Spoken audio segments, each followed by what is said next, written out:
ఈ ఉదయ కాలంలో దేవుని యొక్క స్వరము కొరకు మీ హృదయాల్ని, మీ తలంపుని, మీ మనస్సును తెరవజేసుకోవాలని ప్రభుపేట మనం చేస్తున్నాం. इस दिन के समय आपके हृदय को, आपके मन को जो है परमेश्वर की आवाज़ के लिए खोल लीजिए.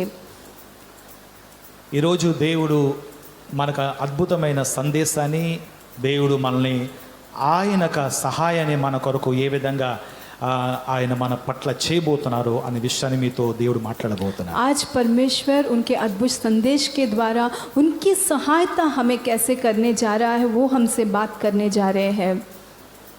జీవితంలో పలుసార్లు కష్టములు లేక శోధనలు, ఇబ్బందులు, వ్యాధులు ఇవన్నీ మన జీవితాలకు సర్వసాధారణం. जीवन में बहुत बार जो है तकलीफ़ें आती है, बीमारियां आती है और बहुत सारा की वेदनाएं जीवन में आती है, सर्वसाधारण है. కానీ మన జీవితాలకు అది వచ్చే సమయానికి మన మనసు అంటది ప్రపంచంలో ఎవ్వరికీ ఇలాంటి సమస్యలు రాలేదు అని మన మనసు మనతో తెలియజేస్తూ ఉంటుంది. लेकिन जब हमारे जीवन में वो आता है तो हमारा मन कहता है कि दुनिया में किसी को भी इस प्रकार की परिस्थिति नहीं आई है. లోకానికి మనము కొత్తకు తప్ప లోకానికి వచ్చిన మనుషులు మాత్రం కొత్త కాదు.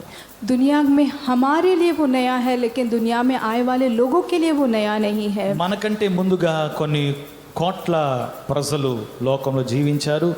కొన్ని లక్షల కుటుంబాలు ఈ పరిస్థితిని అనుభవించారు. हमसे पहले बहुत करोड़ों लोग इस दुनिया में जिए हैं और बहुत लाखों लोगों ने इस परिस्थितियों का अनुभव भी किया है. చాలా మంది జయ జీవితాన్ని అనుభవించారు, చాలా మంది ఓటమి జీవితాన్ని అనుభవించారు. बहुत लोगों ने जय जीवन को अनुभव किया तो बहुत लोगों ने हार के जीवन को अनुभव किया. జయ జీవితం అనేది అంత ఈజీ కాదు, ఓటమి గల జీవితం అనేది చాలా సులువైంది. जय जीवन इतना आसान नहीं है, लेकिन हार वाला जीवन बहुत ही आसान है. జయ జీవితంలో ఎంతో దీర్ఘశాంతము, ఓపిక, ధైర్యము, దేవుని యందు విశ్వాసము, దైవికమైన జ్ఞానము తో జయ జీవితం అనేది ఇమిడి ఉంది. और जय जीवन में हमें बहुत ज़्यादा सहनशीलता की ज़रूरत है और परमेश्वर पर विश्वास रखना, परमेश्वर के ऊपर निर्भर होना, इस पर ही वो आधारित है. మన నమ్మిన మన ప్రభు మాత్రం మనందరినీ జయములో నడిపించాలని కోరుకుంటున్నారు. लेकिन हम जिस परमेश्वर की आराधना करते हैं वो हमें केवल जय में चलाना चाह रहा है. అందువల్ల యేసు ఈ లోకంకి వచ్చి ఆయన ఎవరిని ఎదిరించలేదు.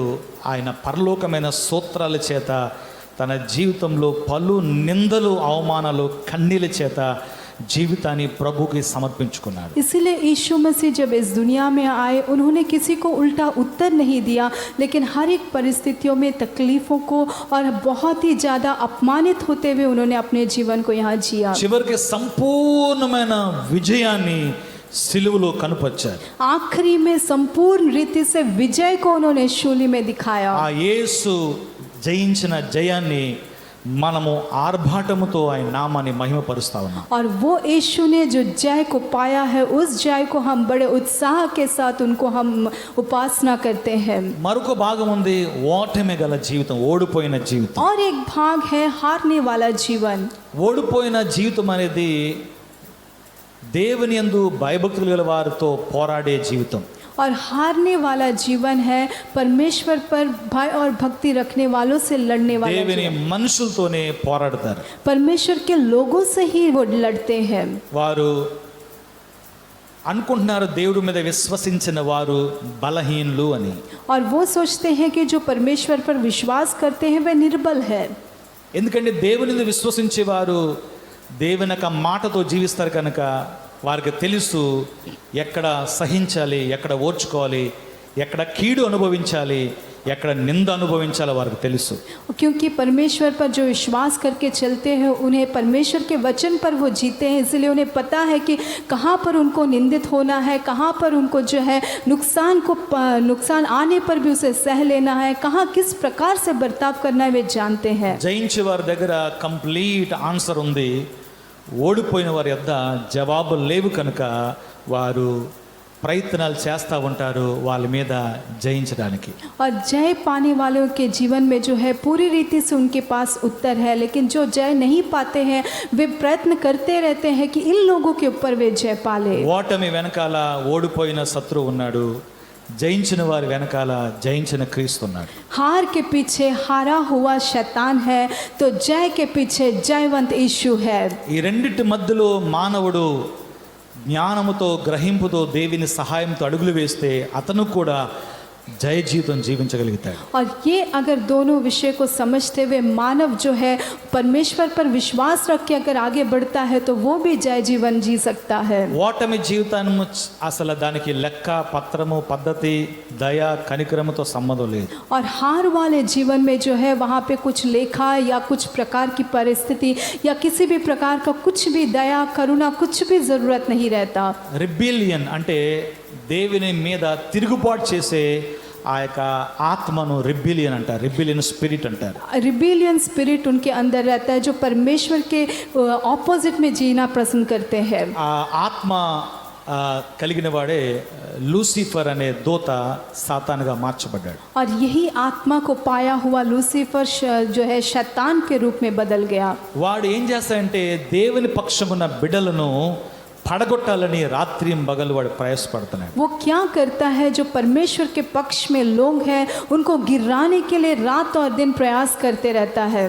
ఇది కేవలం మనం కొత్తగా వింటున్నామేమో కానీ ప్రపంచంలో ఉన్న దేవుని ప్రజలందరికీ ఈ లోకయాత్రను ముగించేసిన వారందరూ కూడా ఇలాంటి వాతావరణంలోనే జీవించారు. शायद ये हम नए से सुन रहे होंगे लेकिन बहुत से दुनिया के साथ बहुत लोग और जिन्होंने जीवन की यात्रा को समाप्त कर दिया है वे सब ने ऐसा अनुभव पाया है। రిబిలియన్ స్పిరిట్ చాలా భయంకరమైనది. అది ఏంటంటే పగ లేక ద్వేషము కోపము నష్టములు కలిగి ఆత్మ పనిచేస్తూ ఉంటాయి. विरोध करने वाली आत्मा बहुत ही भयानक है, वो नुकसान में लेके चले जाती है। దానికి కట్టడం చేత కాదు, కోల్చటం పడగొట్టమే చేతనం. उसको बांधना नहीं आता लेकिन उसे गिरा देना ढा देना आता है। కానీ జయించిన వాడికి అంత సులువు కాదు. కట్టడానికి కాలం పడుతుంది, సంవత్సరాలు పడతాయి. और जय पाने वाले के लिए इतना आसान नहीं है उसे बांधने के लिए उसे कुछ साल लग जाते हैं। కూల్చేవాడు ఒక్క మాటతో కూల్చేస్తాడు. लेकिन गिराने वाला जो है एक बात से सब कुछ गिरा देता है। కట్టేవాడికి సంవత్సరాలు పడతాయి. बांधने वाले के लिए साल लग जाते हैं। ఎందుకంటే సత్యం అనేది ఒకేసారి తన జీవితంలోకి ప్రవేశించదు. అది ఎంతో నేర్పుతో ఎంతో ప్రయాసముతో అది ఎంతో ప్రార్థనతో కట్టబడేది. क्योंकि सच्चाई एक ही बार उनके जीवन में प्रवेश नहीं करती लेकिन वो प्रार्थना से और बहुत ज़्यादा प्रयास के साथ वे बांधे जाते हैं। కట్టేవాడికి అర్థమవుతుంది అది కట్టడం ఎంత ప్రయాసమని. बांधने वालों को ही समझ में आता है कि वो कितना प्रयास काम है। కూల్చేవాడికి ఏముంది, నిమిషంలో కూల్చేస్తాడు. जो गिरा देता है उसके लिए क्या है, एक क्षण में वो गिरा देता है। అది కూలిపోయిన చెప్పి కూల్చేసిన వాడికి బాధ ఉండదు. और वो गिर गया है उसका कोई उसे खेद भी नहीं रहेगा कि उसने उसे गिरा दिया వాడు है। సంతోషిస్తానే ఉంటాడు. वो आनंदित होते ही रहता है ఎందుకంటే వాడు రిబెలియన్ స్పిరిట్ కలిగి ఉన్నాడు. क्योंकि वे विरोधी आत्मा को पाया हुआ है। కూల్చే విషయంలో వాడు ఆనందిస్తాడు. वो गिराने के विषय में आनंदित होता है। కూలిపోతే ఆనందిస్తాడు. वो गिर जाने से आनंदित होता పడిపోతే है। ఆనందిస్తాడు. गिर जाने से आनंदित होता है। నశించిపోతే ఆనందిస్తాడు. नाश हो जाने से आनंद होता है ఎందుకంటే వాడు వెనకాల నవ్వించి వాడు అపవాది. क्योंकि उसके पीछे उसे हंसाने वाला शैतान है। కానీ కూలిపోతే ఏడ్చేవారు ఉన్నారు. लेकिन गिर जाने से रोने वाले हैं। కూలిపోతే బాధపడేవారు ఉన్నారు. गिर जाने से दुख उठाने वाले हैं। కూలిపోతే కోపగించుకోరు కానీ తన వేదనను దేవుని ముందు వ్యక్తపరుస్తారు. जब गिर जाता है तो वो क्रोधित नहीं होते लेकिन अपने एक प्रेम दुख को जो है परमेश्वर के सामने रखते हैं। కట్టేవాడికి బాధ తెలుసు తప్ప కూల్చేవాడికి బాధ తెలియదు. जो बांधता है उसी को दुख पता है लेकिन जो गिरा देता है उसे नहीं पता। సో పెయిన్, కష్టము లేక నింద, అవమానము లేక వ్యాధి సమస్య లేకపోతే అసమాధము, గొడవలు వీటన్నీ అనేది ప్రతి మానవుడికి ఈ లోకంలో సర్వసాధారణం అని అనుకోవాలి. दर्द और तकलीफ और निंदाएं ये सारे जो है मानव के जीवन में सर्वसाधारण है। కానీ మనం వాటి మధ్యలో కూల్చేవారమా కట్టేవారమా మన దేవుని పక్షంగా కట్టేవారితో ఉన్నామా, అపవాది కూల్చేవాడు వాడి పక్షంగా ఉన్నామా అనేది నిర్ధారణ చేసుకునేదే మన విశ్వాస జీవితము, మన ఆత్మీయమైన జీవితం. लेकिन हमें अपने जीवन में क्या हम जो गिरा रहा है उसके पीछे जो शैतान है, क्या उसके पक्ष में है या परमेश्वर जो जय देता है हम उनके पक्ष में है, उसको हमें जांचना है. చాలా ఓపిక కావాలి కట్టడానికి. इसके लिए बहुत ज़्यादा सहनशीलता चाहिए. తొందరగా ఏమైపోయి అలా కట్టావంటే వెంటనే కూలిపోద్ది అది. जल्दबाजी में कुछ नहीं हो जाता, अगर ऐसा बांधते हैं तो वो भी गिर जाता है. చాలా ఓపిక అవసరం, बहुत ज्यादा सहनशीलता की सहन जरूरत अवसరం. है, बहुत ज्यादा सहन की जरूरत దాంతో है. పాటు చాలా వాక్య అవగాహన, దేవుని నడిపింపు అవసరం. और उसके साथ परमेश्वर के वचन के प्रति बहुत ज्यादा समझ और उनकी अगुवाई जरूरत है. తెంచేసుకోవటం లేక కట్ చేసుకోవటం చాలా ఈజీ మ్యాటర్. काट लेना बहुत ही आसान बात है. వాడు దేవుని జ్ఞానానికి వ్యతిరేకి అని బైబిల్ చెప్తుంది. ये परमेश्वर के ज्ञान के विरोधी है, बाइबल कह रहा है. ఆన్సర్ చెప్పేయటం, గుండె చల్లారబెట్టేసుకోవటం చాలా ఈజీ. आंसर बोल देना और अपने मन को ठंडा कर लेना बहुत आसान है. ఒక్కసారి నువ్వు నిజాయితీగా ఉండి కీడు అనుభవించు. लेकिन एक बार सच्चाई से रहकर आप उस नुकसान को पाकर देखिए. కనీసం నీకు దేవుని ప్రేమలో ఒక్క 0.1% అర్థమవుతుంది. तो उसके बाद आपको कम से कम परमेश्वर के प्रेम में 0.1% समझ में आएगा. దేవుడు ఏమై ఉన్నాడు, మన పట్ల ఎంత సహించుకుంటున్నాడు అనే విషయం మనకు అర్థమవుతుంది. परमेश्वर हमारे प्रति क्या है और कितना ज्यादा हमें सह रहा है, हमें समझ में आएगा. దేవుడు మన పరిపక్వులుగా చేయటం అంటే అర్థం ఏంటి? परमेश्वर हमें परिपूर्ण बनाने का अर्थ क्या है? ఎక్కువ కీడును అనుభవించడానికి హృదయము విశాలం చేసుకోవటం. ज्यादा तक नुकसान को पाने के लिए अपने हृदय को बड़ा करना. ఎక్కువగా విశాల హృదయంతో అందరినీ కలిసి మన ముందుకు నడిపించటం. बड़े विशाल हृदय के साथ हम सबसे मिलकर हमें आगे बढ़ना. నా వ్యక్తిగతంగా నేను మాట్లాడితే మేబీ కొంతమందిని సంతోషింపజేయగలను, కొంతమంది బాధపరచగలను. मैं अब अगर अपने व्यक्तिगत रूपी से बात करूंगा तो कुछ लोगों को मैं आनंदित कर सकता हूँ, कुछ लोगों को दुख दे सकता ఎందుకంటే నా हूँ, స్టైల్ కొంతమంది నచ్చవచ్చు, కొంతమంది నచ్చకపోవచ్చు. क्योंकि मेरा स्टाइल कुछ लोगों को पसंद आ सकता है, कुछ लोगों को नहीं. కానీ ఎప్పుడైతే దేవుని వాక్యము అనే సత్యం మన మధ్యలో ప్రకటించబడుతుందో, लेकिन जब परमेश्वर की वचन की सच्चाई हमारे बीच में प्रचार की जाती है, ఇక్కడ మెప్పించేది ఏమీ లేదు. यहाँ पे दुख देने की कोई बात नहीं है. దేవుడు మనల్ని పరిపక్వలు చేయాలని చెప్పి ఆయన మనకి తన ఉపదేశాన్ని మనకు అనుగ్రహిస్తున్నాడు. परमेश्वर हमें परिपूर्ण बनाने के लिए उनकी शिक्षा और उनके प्रचार को हमें दे रहा है. ఈ సందర్భంలోని మీకు నా ప్రసంగం మేబీ మీరు గ్రహించలేకపోవచ్చు, కొంతమంది గ్రహించవచ్చు, కొంతమంది తల మీద వెళ్ళిపోవచ్చు. కానీ దీని మీద ప్రార్థన పూర్వకంగా మనస్సు పెడితేనే మీరు దీన్ని अंडरस्टैंड చేసుకొని ब्लेसिंग గా ఉండొచ్చు. और इस संदर्भ में शायद मेरे वचन को कुछ लोग समझ सकते हैं, कुछ लोग नहीं, कुछ लोगों के ऊपर से चले जा सकता है, लेकिन परमेश्वर की सहायता से अगर आप सुनेंगे तो आप शायद समझ पाएंगे. జ్ఞానంలో పెద్దోళ్ళగా ఉంటే మీకు చాలా సులువుగా బోధించగలను, నాకు కష్టం అనిపించదు. आप अगर ज्ञान में बड़े रहेंगे तो आपको प्रचार करने के लिए मुझे बहुत आसान लगेगा. మీరు ఆత్మ సంబంధంగా చిన్న చిన్న వాక్యాలనే గ్రహించలేని పరిస్థితులు ఇంకా ఉన్నట్లయితే నేను మీకు అది ఎంత కష్టం అంటే నేను మీకు అర్థం చేయడం నా వల్ల అవ్వదు. और आत्मिक रीति से छोटे छोटे वचनों को, छोटे छोटे प्रचार को ही मैं अगर प्रचार करते रहूँगा तो आपको समझाना कितना मुश्किल है. అయినను ప్రభు సహాయంతో ప్రభు మీకు అర్థం చేయించాలని కోరుకుంటూ నేను ఈ వాక్యంలోకి మన ఆశీర్వాదం కొరకు ముందుకు వెళ్ళాలనుకుంటున్నాను. फिर भी प्रभु की सहायता से आपको इस वचन को समझाने के लिए मैं चाहते हुए इस वचन में मैं आगे बढ़ना चाहता దేవుడు हूँ. మరి ఈ నెల ఇచ్చిన వాగ్దానాన్ని చదువుకుందాం. परमेश्वर ने इस महीने में हमें जो वाचा को दिया है उसी वाचा को हम ప్రభు पढ़ेंगे. తన అద్భుతమైన వాగ్దానాన్ని ఆయన టైమింగ్లో పర్ఫెక్ట్ వేలో మనకి ఇస్తున్న దేవుడు ఆయన. परमेश्वर उनकी अद्भुत वाचा को उनके समय में एकदम परफेक्टली हमें दे रहे हैं. రోమా 12 అధ్యాయము रोमियो की 12 अध्याय 12 వచనం. 12 वचन.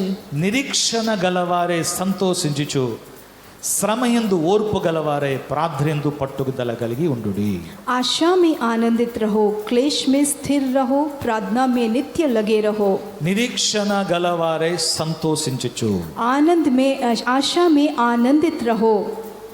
ఇది చాలా అమూల్యమైన బలమైన మాట.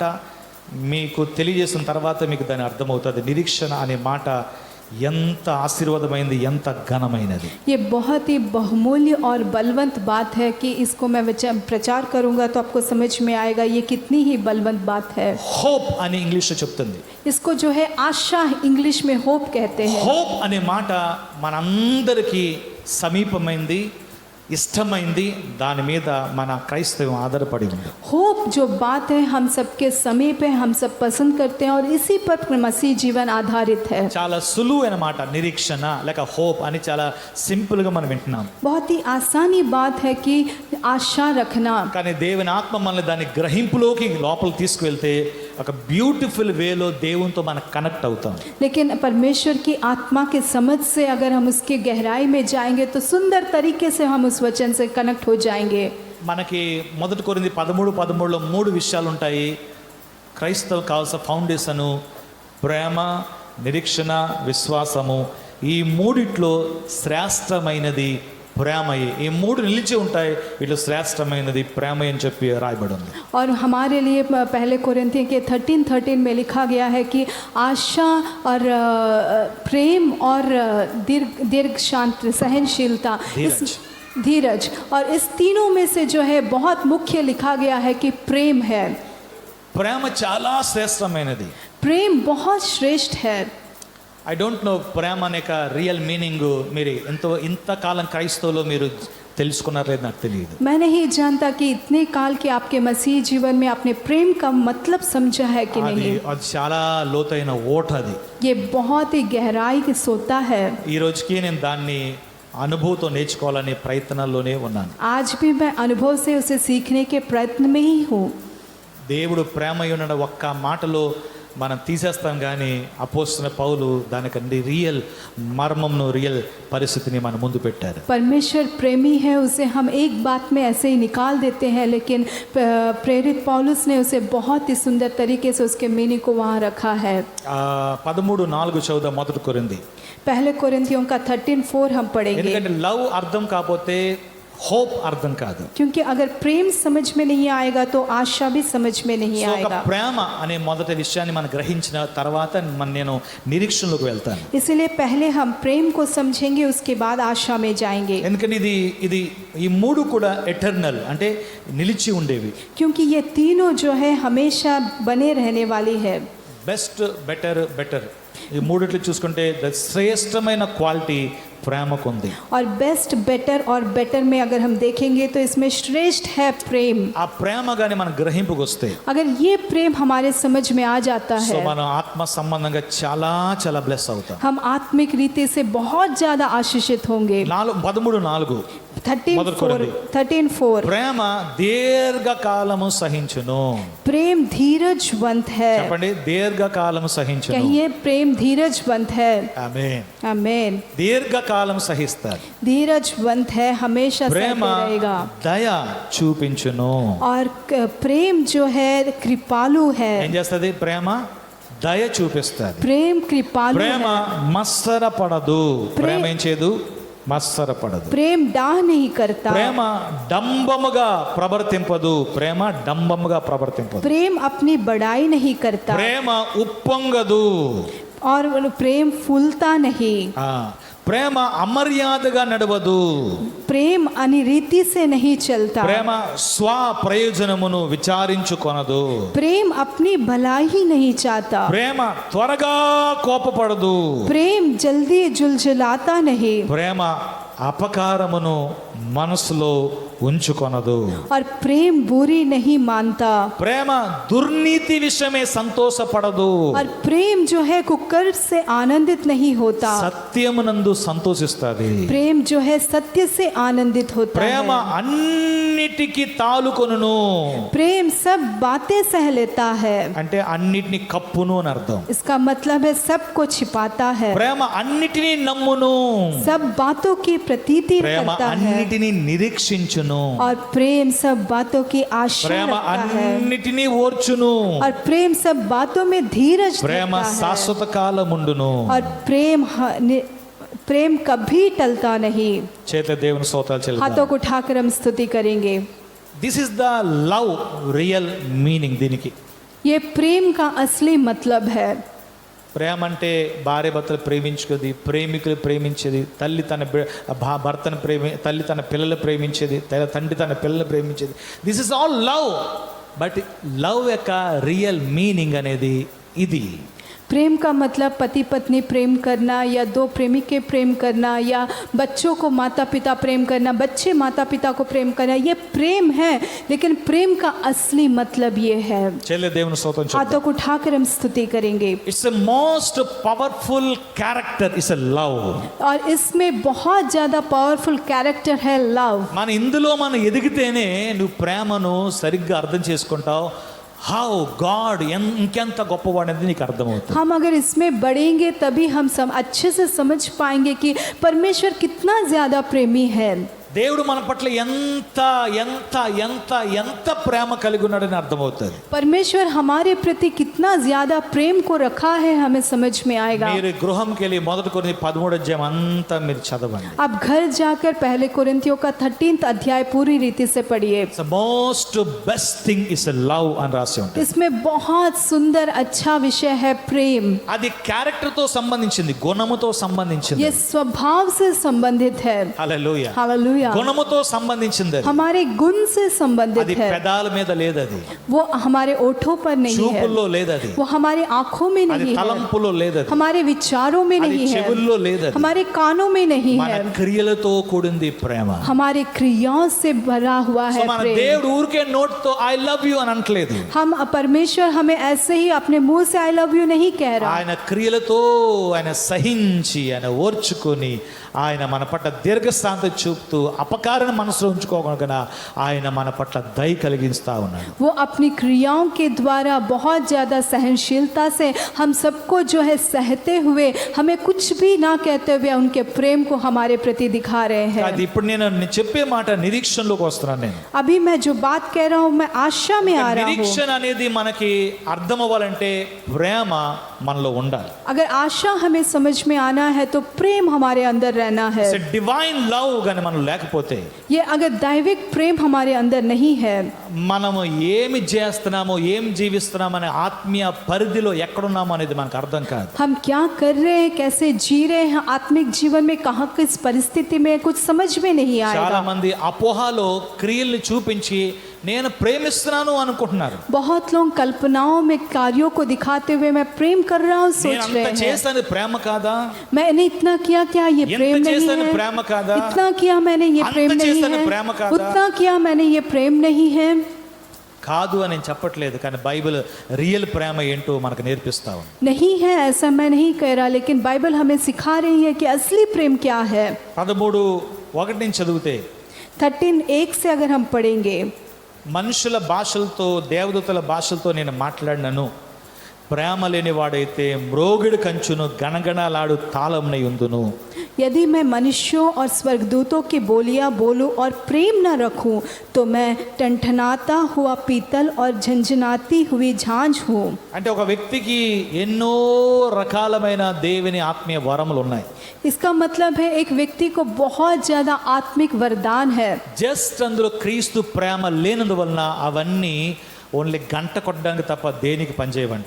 केवल उनके अंदर मसीह का प्रेम नहीं है, इसीलिए वो केवल घंटा बजाने के लिए सिर्फ है, लेकिन और किसी काम का नहीं. అది ఏ విధమైన శబ్దం తప్ప దానివల్ల ఏ లాభం లేదు. वो केवल आवाज है, लेकिन उससे कोई लाभ नहीं है. రెండోది ప్రవచించు కృపావరం కలిగి మర్మములన్నీ జ్ఞానమంతా ఎరిగిన వాడైనను కొండలను పెగలింపగల పరిపూర్ణ విశ్వాసం గల వాడిని ప్రేమ లేని వాడు నేను వ్యర్థుడను. और यदि मैं भविष्यवाणी कर सकूं और सब वेदों और सब प्रकार के ज्ञान को समझूं और मुझे यहाँ तक पूरा विश्वास हो कि मैं पहाड़ों को भी हटा दूं, परंतु प्रेम ना रखूं तो దేవుడి मैं మీద कुछ మనకు भी नहीं. గొప్ప విశ్వాసం ఉంది. परमेश्वर के ऊपर बहुत बड़ा विश्वास है, కొండలు పెగలింపగలిగే విశ్వాసం ఉంది. पहाड़ों को हिला देने वाला కానీ विश्वास है. విశ్వాసానికి కూడా ప్రేమ లేకపోతే అది కూడా వేస్టే. लेकिन विश्वास में भी अगर प्रेम नहीं है तो वो व्यर्थ है. మూడో విషయం, तीसरा विषय, పేదల పోషణ కొరకు ఆస్తి అంతా ఇచ్చినను, यदि मैं अपनी संपूर्ण संपत्ति कंगालों को खिला दूं, ఇది ప్రేమ కాదంటారా? क्या ये प्रेम नहीं है? పేదల పోషణ కొరకు తన ఆస్తి అంతా ఇచ్చేస్తానండి ఒక వ్యక్తి.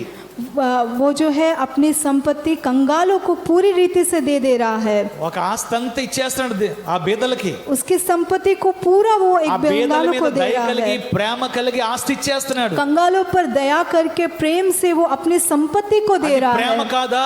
क्या ये प्रेम नहीं है? అదే అంటాను, ప్రేమ का ఎక్స్ప్లెనేషన్ ఏదో సింపుల్ మాట కాదు అది. प्रेम का समझना बहुत ही साधारण बात नहीं है। బీదల పోషణ కొరకు ఈ రోజు ఎవ్వడూ హెల్ప్ చేయట్లేదు. आज के दिनों में कंगालों के खिलाने के लिए कोई भी सहायता नहीं कर रहा, కానీ అలాంటి ఒక వ్యక్తి వచ్చి వాళ్ళకి ఆస్తి అంతా ఇచ్చేస్తున్నా సరే, लेकिन वैसा एक व्यक्ति आकर उसकी पूरी संपत्ति दे देने पर भी కాల్చబడ్డానికి తన శరీరం అప్పగించేసినా సరే, కాల్చబడ్డానికి और अपने को जलाने के लिए उसके शरीर को भी अगर दे देता అలాంటి है, వ్యక్తి కూడా ప్రేమ లేకుండా చేయొచ్చు అంటున్నాడు. ऐसे व्यक्ति भी बिना प्रेम के कर सकता है, वो कह रहा है। అందుకే ప్రేమ లేకపోతే ప్రయోజనం లేదంట.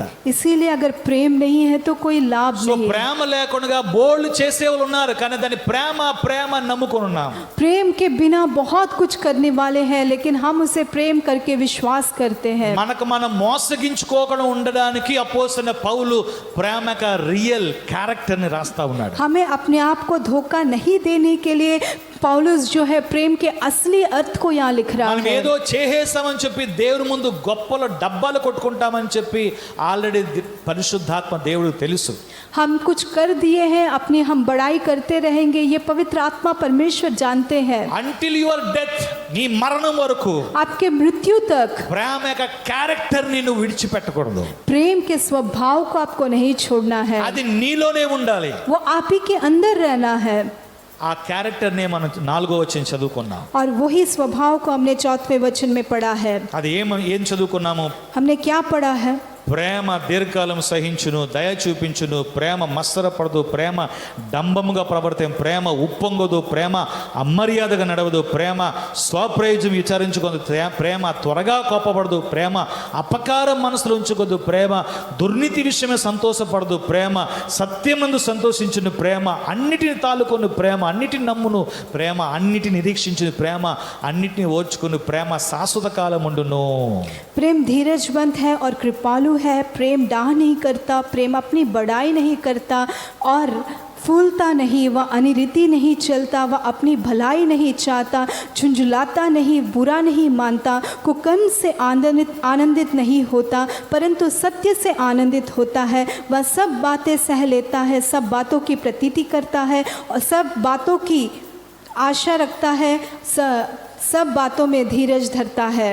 ఈ గొప్పలు చెప్పుకోవటం, తను తాను చెప్పుకోవటం, తన క్రియలు చెప్పుకోవటం, తన తాను ఉప్పొంగటం, ఇవన్నీ కూడా పిల్ల చేష్టలు అని పౌలు అన్నాడు. ये अपनी बड़ाई करना, अपने क्रियों को बताना, अपने आप अपने में प्रफुल्लित हो जाना, ये सब जो है बच्चों के कार्य है, पौलुस कह रहा है। పిల్ల చేష్టలు అంటాయని. ये सब बच्चों के कार्य है। మనం ఎప్పుడు పెద్దలు అవుదాము? फिर हम कब बड़े होंगे? 11వ వచనం చూడండి. 11th నేను verse ఒకప్పుడైతే పిల్లవాడిని ఉన్నాను, అంటే పిల్లవాడిని చిన్నప్పుడు కాదు, ఆధ్యాత్మిక విషయంలో పిల్లవాడు. ఒకప్పుడు నేను పిల్లవాడిని ఉన్నప్పుడు పిల్లవాని వల్లే మాట్లాడితేని, పిల్లవాని వల్ల తలంచితని, పిల్లవాని వల్ల యోచించితని, ఇప్పుడు పెద్దవాడిని పిల్లవాని చేష్టలు మానివేసితని. जब मैं बालक था, यहाँ पे बालक जो है आत्मिक विषय के लिए बता रहे हैं, लेकिन उम्र के लिए नहीं, तो मैं बालकों के समान बोलता था, बालकों का सा मन था, बालकों की सी समझ थी, परंतु जब सियाना हो गया तो बालकों की बातें छोड़ दी। ప్రేమలో ఎదిగిన వాడే మెచ్యూరిటీలో ఎదిగినవాడు, అంటే పరిపక్వం కలిగిన వ్యక్తి. जो प्रेम में बढ़ता है वही मैच्योरिटी में भी बढ़ता है। ఏదో సాధించేసాను, ఏదో కలిగిపోయాను, ఏదో నేను హెచ్చించబడిపోయాను అని పిల్ల చేష్టలు మానేసి, నువ్వు దేవునిలో ఎంత లోతుగా ఉన్నావు, విశ్వాసం ఎంత లోతుగా ఉన్నావు, వాక్యంలో ఎంత లోతుగా ఉన్నావు అనే విషయంలో గుర్తులోకి మనం ఎలాగున్నాం? పిల్లవాని వలే ఉన్నాం. कुछ मैंने कर दिया है, मैं बहुत बड़ा हो गया हूँ, मैंने बहुत महान कार्यों को किया है, ये सब करते हुए अगर अपने आप को जांचते हैं तो हम आत्मिक रीति से एक बच्चों के समान हैं। దేవుడు మన దగ్గర నుంచి ఎక్స్పెక్ట్ చేసేది ఏంటంటే గుణము, స్వభావము అనేది ఎక్స్పెక్ట్ చేస్తున్నాడు. परमेश्वर हमसे क्या चाहता है कि हमारे गुण और हमारे स्वभाव, నేను కూడా దాన్ని ప్రతిరోజు దాన్ని బెటర్ చేయాలనుకుంటున్నాను. मैं भी उसको हर दिन बेटर करना चाहता हूँ విశాలంగా ఆలోచించాలనుకుంటున్నాను. और उसको और ज़्यादा विशाल हृदय से सोचना चाहता ఇంకా हूँ, ఎక్కువ శాతం ఏం చేయాలో అని చెప్పి నేను ఎవ్రీ డే నేర్చుకుంటానే ఉన్నాను. और ज़्यादा मैं क्या कर सकता हूँ, हर दिन मैं सीखता हूँ। వీటి మధ్యలో దేవుడు మనకు అనుగ్రహించిన సందేశమే నిరీక్షణ. और इनके बीच में हमें परमेश्वर दिया वाला प्रचार ही है आशा. What is hope? నిరీక్షణ అంటే ఏంటి? क्या है आशा? నిరీక్షణలో విశ్వాసం ఉంది, आशा में विश्वास है. దేవుని వాగ్దానం కొరకు సహనంతో కనిపెట్టడమే నిరీక్షణ. परमेश्वर के वाचा के लिए सहन से इंतजार करना ही आशा है. విశ్వాసం ఉంది, అందులో उसमें विश्वास है దేవుని వాగ్దానాన్ని సహనముతో కనిపెట్టడం. और परमेश्वर के वचन को सहन से इंतजार లేక దేవుడు करना. ఆల్రెడీ ఏదైతే నీ కొరకు నిశ్చయించేశారో नहीं तो परमेश्वर ने आपके लिए जो पहले से ही निश्चय करके रख दिया है, దాన్ని నమ్మి ఆనందముతో ఎదురు చూడడం. उसको विश्वास करते हुए आनंद से इंतजार करना. దేవుడు ముందుగానే నిశ్చయించిన వాటిని पहले ही परमेश्वर ने आपके लिए निश्चय कर दिया है, ఆనందముతో ఎదురు చూడటం. आनंद से उसके लिए इंतजार करना. సో నిరీక్షణ కలిగిన ప్రతి వ్యక్తి जो आशा पाए हुए हर एक व्यक्ति को ఆనందముతో ఎదురు చూడాలి. वो व्यक्ति आनंद से इंतजार करना అందుకే है. నిరీక్షణ కలిగిన వారే సంతోషించుచు అని మనం చదువుతాం. इसीलिए आशा पाए वाले ही आनंदित होते हुए దీన్ని మనం लिखा गया డీటెయిల్ है. గా మనం చదువుకుందాం. इसको हम बहुत डिटेलली पढ़ेंगे ఎందుకంటే ఇది మన అందరి జీవితాలకి అది ఎంతో ఉపయోగకరమైనది. क्योंकि ये हमारे हर एक के जीवन के लिए बहुत ज्यादा जरूरत है. నిరీక్షణ మన అందరికీ అవసరం. आशा हम सबके लिए जरूरी है. లైఫ్ పెయిన్ఫుల్ గా ఉంటది, जीवन थोड़ा दर्द रहेगा. అకస్మాత్తుగా పరిస్థితులు మన ముందుకు వస్తాయి, अचानक पर कुछ परिस्थितियां हमारे सामने అన్ని నీ आएंगी. లైఫ్ కి ఆపోజిట్ గా ఉంటాయి. सब कुछ आपके जीवन के विपरीत रहेगा. నీవు దాన్ని తాళుకోలేవు, आप उसका सामना नहीं నీవు कर దాన్ని पाएंगे, తట్టుకోలేవు, आप उसको सह नहीं నీవు దాన్ని पाएंगे, సహించలేవు. आप उसे सह नहीं అది पाएंगे. నీ ఫస్ట్ ఎక్స్పీరియన్స్. అది वो आपका पहला अनुभव है.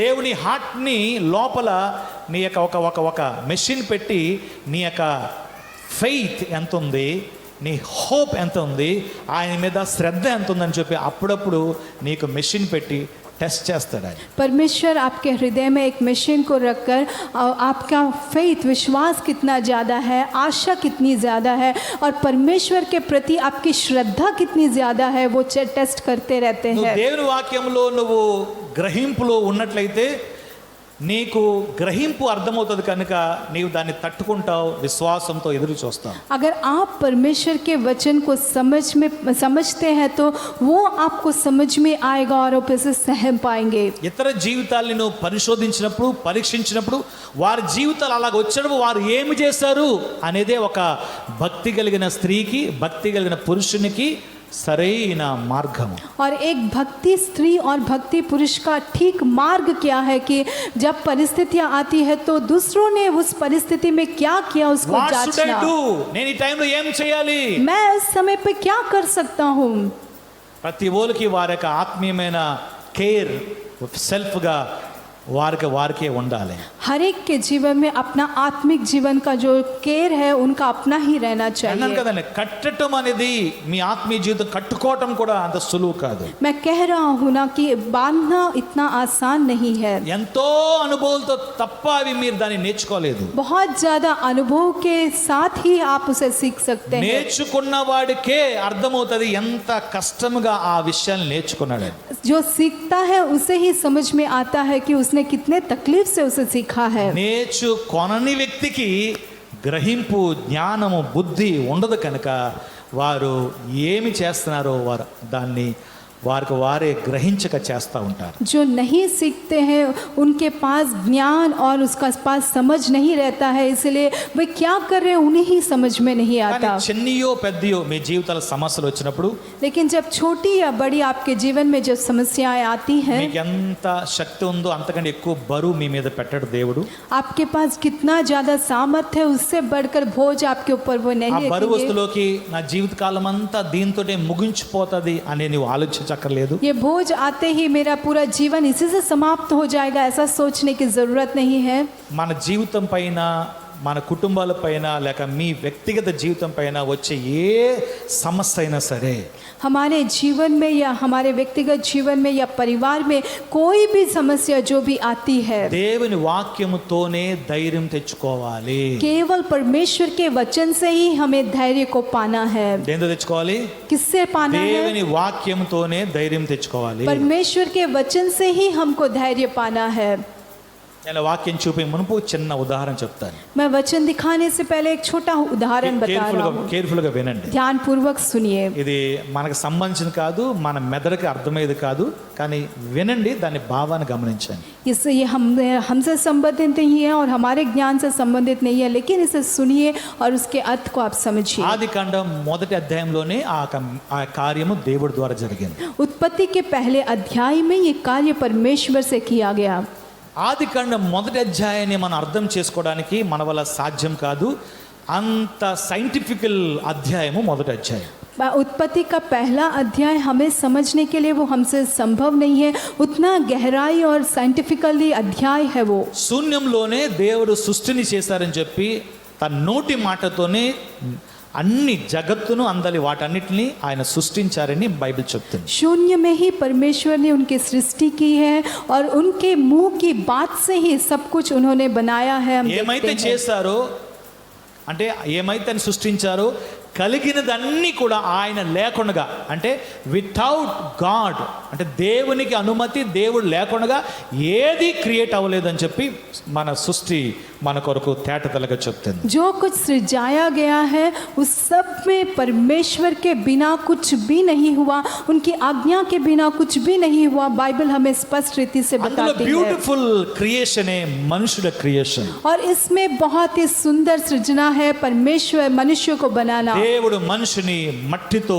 సృష్టించాడు, परमेश्वर ने मनुष्य को मिट्टी से बनाया, కానీ लेकिन స్వారూప్యం మాత్రం ఆయన పోలిక, ఆయన స్వారూప్యాన్ని మానవుడికి ఇచ్చాడు. लेकिन उनका ही आकार और उनका ही स्वरूप परमेश्वर ने मनुष्य దేవుడు को दिया. స్త్రీని చేశారు. परमेश्वर ने स्त्री को भी ఆ बनाया. స్త్రీని ఇంకొక మట్టిని తీసుకుని చేయొచ్చు, वो स्त्री को और एक मिट्टी को निकाल कर बना सकते కానీ हैं, చేయలేదు. नहीं बनाया. लेकिन కానీ పురుషుని యొక్క ఎముకలో నుంచి తీయబడ్డాడు. पुरुष के जो हड्डी है उसमें से बनाए. ఆ ఎముక ఎక్కడి నుంచి వచ్చింది? वो हड्डी कहाँ से आया? మట్టిలోంచి వచ్చింది. और वो मिट्टी से आया. ఎముక ఎక్కడి నుంచి వచ్చింది?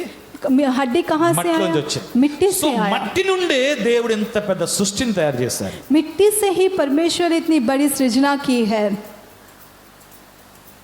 ఇప్పుడు ఎముక అందామా, దీన్ని మట్టి అందామా? अभी हम इसे हड्डी कहेंगे या मिट्टी कहेंगे? ఏమందాం? क्या कहेंगे? ఎముకే గాని మట్టిలోంచి వచ్చింది. ये हड्डी ही है लेकिन मिट्टी से आया हुआ ఇప్పుడు है. బంగారం ఎందులోంచి వస్తుంది? सोना कहाँ से आ रहा है? మట్టిలోంచి వస్తుంది. मिट्टी से ही आ रहा है. ఇప్పుడు దాని బంగారం తీసుకుని మట్టి అందామా? अभी हम सोना को लेकर इसे मिट्टी कहेंगे? నిజంగా మట్టే, కానీ మట్టిలో నుంచి వచ్చింది. असली में वो मिट्टी है लेकिन मिट्टी से आया है. మొత్తం ఆకాశ చెట్లన్నీ కూడా మట్టిలోంచి వచ్చాయి. पूरे आकाश के जो पेड़ है सब मिट्टी से आए हैं. కనిపించే చెట్లన్నీ మట్టిలోంచి వచ్చాయి. ये जितने पेड़ दिखाई देते हैं वो सब मिट्टी से आए हैं. జంతువులన్నీ కూడా మట్టిలోంచి వచ్చాయి. सारे जानवर मिट्टी से आए हैं. ఎవ్రీథింగ్ గాడ్ క్రియేటెడ్ सब कुछ परमेश्वर ने सृजाया है త్రూ ద ఎర్త్, मिट्टी के द्वारा. భూమి ద్వారా, మట్టి ద్వారా దేవుడు చేశాడు. ये मिट्टी से परमेश्वर ने స్తోత్రం बनाया. చెప్దాం. हाथों को उठाकर हम स्तुति करेंगे. హల్లెలూయా. हालेलुया. కానీ అందులో శ్రేష్టమైనది నువ్వు నేనే శ్రేష్టం. लेकिन उसमें बहुत बहुमूल्य श्रेष्ठ आप और ఆకాశంలో मैं చాలా हैं. నక్షత్రాలు ఉన్నాయి. आकाश में बहुत सारे तारे हैं. కలుగునుగా కంటే కలిగిపోయాయి. वो हो जाए कहते ही हो गया. ఇప్పుడు ఒక ఇంట్రెస్టింగ్ విషయం చెప్తాను మీకు, వినండి. अभी एक इंटरेस्टिंग बात मैं बताऊंगा. सुनिए. దేవుడు అన్నిటిని సృష్టించారు. परमेश्वर ने सब कुछ सृजाया है. ఆయన మాట అంత శక్తివంతమైంది. उनकी बात उतनी सामर्थ्य है. ఆయన మాట అంత ప్రభావితమైంది. उनका बात उतना प्रभावशाली है. ఎంతమంది ఆయన మాటను ప్రేమిస్తున్నారు, దేవుని వాక్కును? कितने लोग उनके वचन को, परमेश्वर के वचन को प्रेम करते हैं? ఇలా ముద్దు పెట్టుకోండి బైబిల్ని. ऐसे चूम लीजिए बाइबल को. ఇది చెప్పండి, ఇది నా సొత్తు అనండి. कहिए कि ये मेरा अपना है, ఇది నా సొత్తు అనండి. ये मेरी संपत्ति है, ఇది నా జీవితం అనండి. ये मेरा जीवन है, ఇది నన్ను కడుతుంది అనండి. ये मुझे बांध रहा है, ఇది నన్ను గద్దిస్తుంది అనండి. ये मुझे डांट रहा ఇది है, నన్ను అద్దంలాగా చూపిస్తుంది ये అనండి. मुझे आईने की तरह ఇది दिखा నన్ను रहा సరి है, చేస్తుంది అనండి. ये मुझे ठीक कर रहा ఇదే है, నన్ను హెచ్చిస్తుంది అనండి. यही मुझे ऊंचा उठा रहा है. నిజమా అబద్ధమా? क्या ये सच है कि झूठ है? నిజమా అబద్ధమా? झूठ है या सच? మీరే చెప్పండి. आप ही कहिए, ఇది మనల్ని జీవితాలు కడుతుందా లేదా? क्या ये हमारे जीवन को बांध रहा है कि नहीं? Yes or no? हाँ कि ఇది नहीं? మన జీవితానికి ఆశీర్వాదం ఇస్తుందా లేదా? क्या ये हमारे जीवन को आशीष दे रहा है कि नहीं? ఇది మన జీవితాన్ని ఘనపరుస్తుందా లేదా? क्या ये हमारे जीवन को आदर कर रहा है कि नहीं? ఇది మన ఆయన చిత్తంలో నడిపిస్తుందా లేదా? क्या ये हमें उनके इच्छा में चला रहा Yes है or कि no? नहीं? हाँ कि नहीं? That's all.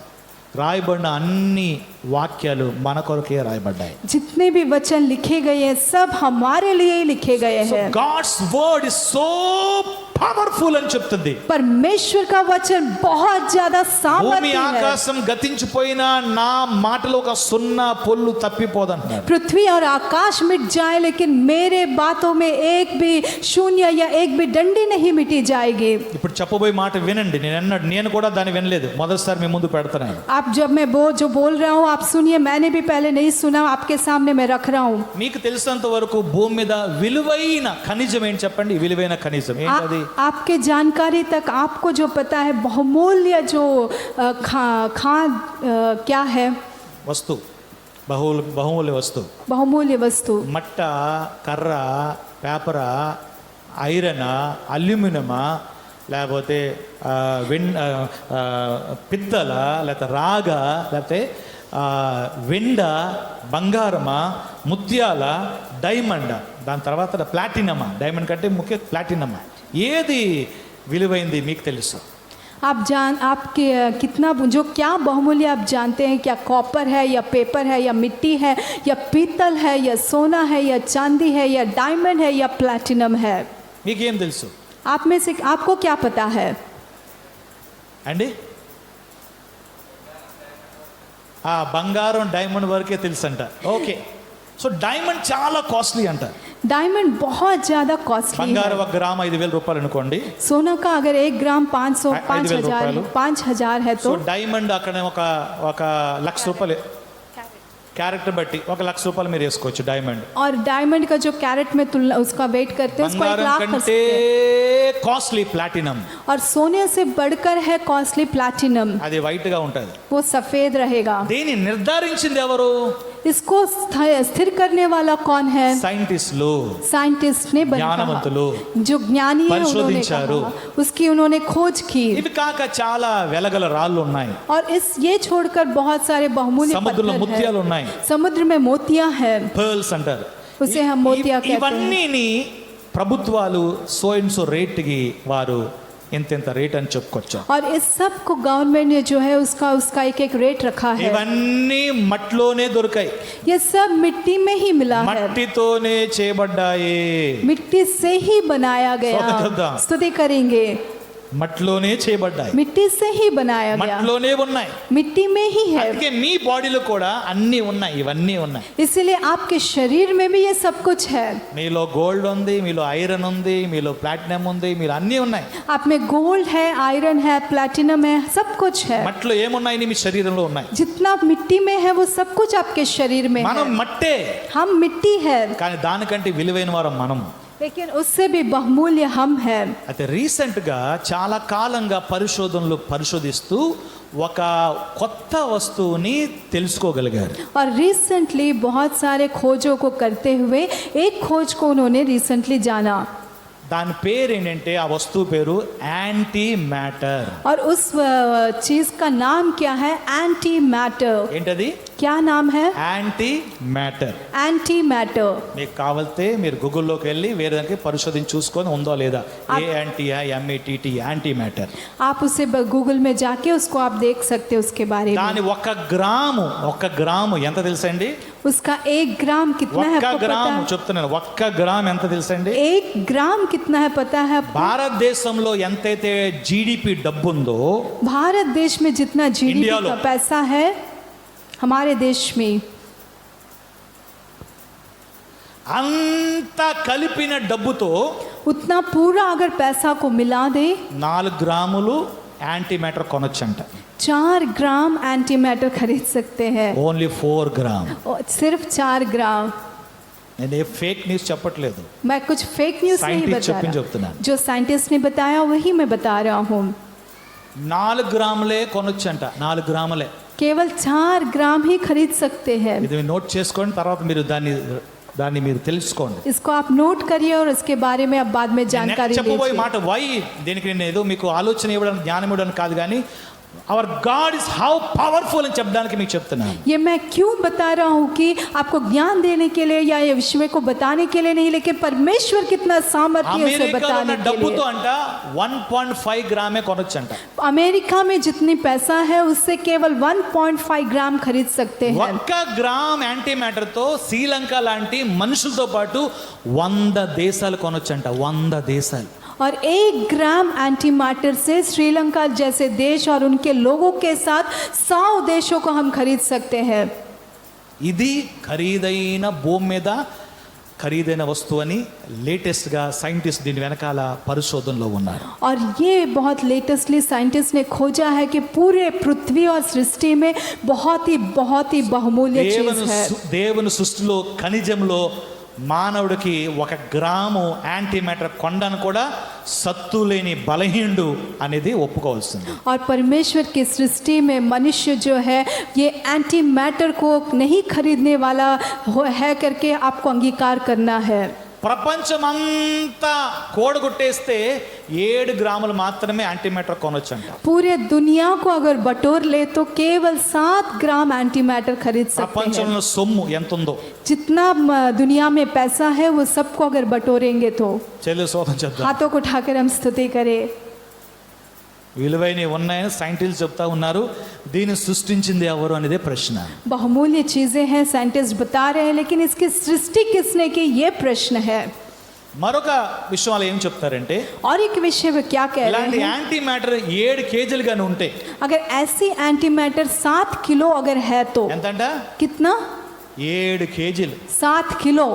1 గ్రాముకే దిక్కు లేదు కొనడానికి. 7 కిలోలు గాని ఉంటే 1 ग्राम ही खरीदने का हमें नहीं है, अगर 7 किलो रहेगा ఈ तो। భూమి ఎలాగైతే ఉందో ఇలాంటిది ఇంకో ప్లానెట్లోకి వెళ్ళిపోయి అక్కడ 7,000 సంవత్సరాలు మనుషులు జీవించే ప్రాణాలు ఉండే విధంగా తయారు చేసే శక్తి దానికి ఉందంట. इस पृथ्वी, ये पृथ्वी जैसे एक प्लैनेट है, ऐसे एक प्लैनेट में जाकर 7,000 ईयर्स जो है वहाँ पे बिना कोई कमी के मनुष्य जीने की सामर्थ उसमें है। అంత తెలుసుకోగలిగారు మానవుడు. उतना जान पाए मानव। ఏంటి యాంటీ మ్యాటర్ ఏంటంటే ये क्या है एंटी ఒక मैटर? ఫోర్స్, ఒక ప్రభావం, ఒక శక్తి లేక ఒక వెలుగంట. ये एक फोर्स या एक प्रभाव या एक शक्ति या एक उजाला है। హల్లెలూయా. हालेलुया।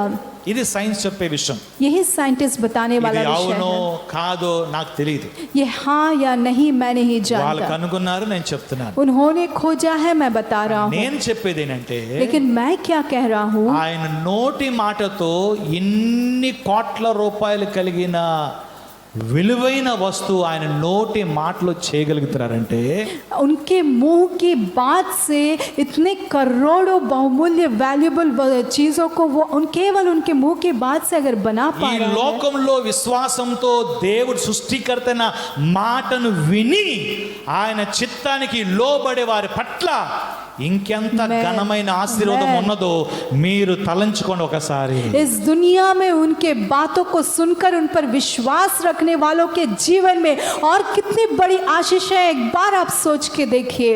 హల్లెలూయా. हालेलुया। దేవుని మాట పుటమ పెట్టబడింది. परमेश्वर की बात जो है वहाँ पे रखी गई है, అసలు మర్మంగా वहाँ ఉన్నది. पे भेद है। वो దేవుని యొక్క నోటి మాట హౌ పవర్ఫుల్. उनके बात मुंह, परमेश्वर के मुंह की बात कितनी सामर्थ्य है। సైంటిస్ట్ కి 7 కేజీలు కావాలి ఈ యొక్క యాంటీ మ్యాటర్. साइंटिस्ट को 7 किलो चाहिए ये एंटी मैटर। సూర్య చంద్ర నక్షత్రాలు కలుగునుగాక అంటే కోకొల్ల నక్షత్రాలు, కోకొల్ల ప్లానెట్స్ లో అనేకమైన గ్రహాలు కలిగిపోయాయి. सूर्य और चंद्र हो जाए कहते ही वहां पे सूर्य, चंद्र और बहुत सारे प्लैनेट, तारे सब बन गए। యేసు ప్రభు వాగ్దానం చేశారు. यीशु मसीह ने वाचा किया। మన ప్రసాద్ గారు ఇల్లు ఓపెనింగ్ లో నేను ఆ మాట మాత్రమే తెలియజేశాను, కొంచెం ఎంత చిన్న మొక్క తెలియజేశాను. और उस प्रसाद जी के घर के ओपनिंग में मैंने इस बात को, छोटी सी बात को बताया। దేవుడు మన కొరకు తయారు చేయబోయే ఆ నూతనమైన యెరూషలేము 2000 సంవత్సరాల నుంచి ప్రభు చేతులారా కట్టబడతా ఉంది. परमेश्वर हमारे लिए जो नए यरूशलेम को बना रहा है वो 2000 सालों से जो है प्रभु के हाथों के द्वारा बनाया जा ఆ रहा है. రోజు పొడుగు ఎడల్పు ఎత్తు మాత్రం చెప్పాను. उस दिन मैंने लंबाई चौड़ाई और ऊंचाई को बताया था. 750 కోసులు అని బైబిల్లో ఉంది. 750 कोसे बाइबल में लिखा गया है.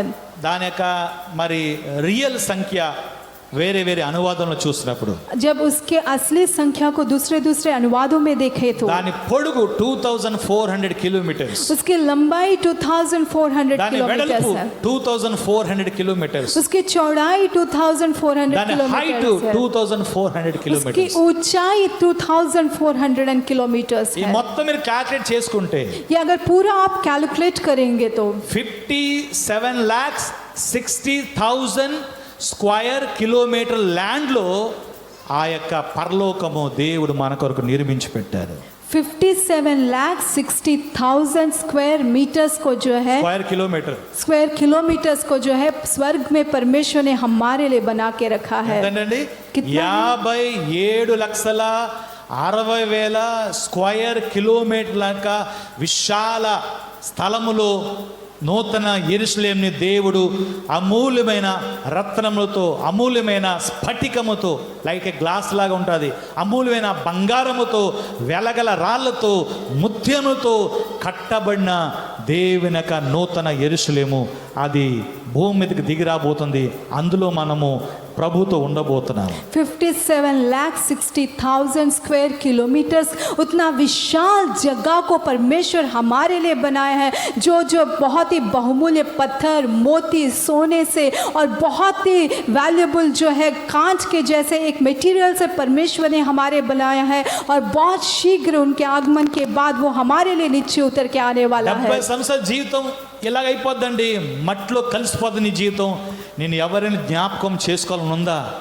నువ్వు నీతిమంతురాలుగా బతుకు, దేవుని కొరకు శ్రమపడు, దేవుని సహించు, దేవుని కొరకు నిలబడు, మంచి సాక్ష్యం కలిగి జీవించు. నీ పేరు తుడిచివేయబడదు. 70 సంవత్సరాలు గారు కాదు, ఆ నిత్యత్వంలో కూడా నువ్వు నిలిచి ఉంటావు. 70 इयर्स का जीवन तो ऐसे ही क्षण भर में मिट जाएगा. लेकिन अगर आपको अच्छा जीवन जीना है, धार्मिकता का जीवन जीजिए और अच्छे से सबके संग रहिए, सबको प्रेम करिए, परमेश्वर को लोगों को दिखाइए. आपका नाम कभी भी मिटाया नहीं जाएगा, लेकिन अनंतता में आपका नाम रहेगा. ఆత్మ సంబంధమైన జీవితాన్ని కట్టు, ఇతరుల్ని కడతా ఉండు, కట్టబడతానే ఉండు. आत्मिक संबंधित जीवन को आप बांधिए, दूसरों को बांधिए, खुद भी बांधे जाइए. ఏదో నీకు తెలిసిన మాటల్లో దేవుని రాజ్యం లేదు. आपको जो बातें पता है उसमें परमेश्वर का राज्य नहीं है. దేవుని రాజ్యం అనేది నీ ఊహించలేవు నువ్వు. परमेश्वर के राज्य की आप कल्पना भी नहीं कर सकते. అంత బలమైన ప్రత్యక్షత అపోస్తలుడైన పౌలు కల్లారా వెళ్ళి చూశాడు. ఆయన उतनी बलवंत प्रकाशन को जो है प्रेरित पौलुस वो खुद जाकर आंखों से उसने देखा. పద్మాసులో యోహాను ఆదివారం దినమందు ప్రభు దినమందు ఆత్మలో పరవశమైతే ఆ మహిమగల స్థలమును కన్నులారా చూచాడు ఆయన. पतमस में जो है यूहन्ना जब इतवार के दिन वो जो परमेश्वर के वश में हो गया तो उनकी आत्मा के द्वारा वो वहां जाकर अपने आंखों से उसने देखा. అందుకే పౌలుని తల నరుగుతానంటే ఆనందంతో శిరస్సును అప్పగించాడు. और इसीलिए पौलुस को जब उन्होंने कहा कि तेरे सर को काटेंगे तो खुशी से उसने अपने सर को दे వారు दिया. క్రీస్తు కొరకు, క్రీస్తు రాజ్యం కొరకు వారు అన్ని అనుభవించి సంతోషంగా జీవించి తన ఆనందాన్ని, తన సత్యాన్ని ప్రజలకి బోధించారు. वो मसीह के लिए, मसीह के राज्य के लिए सब कुछ अनुभव करते हुए बहुत ही आनंद से उसने अपने जीवन को दे నీ दिया. దగ్గరకు వచ్చిన సువార్త యేసుక్రీస్తు కలువరిసిలో తన సొంత ప్రాణం పెట్టినందువలన మాత్రమే కాదు, ఆయనకి లోబడిన వారు సువార్తను ప్రకటించినందువలన ఆయన కొరకు జీవిస్తున్నారు కనుక నీ ఇంటికి రక్షణ వచ్చింది.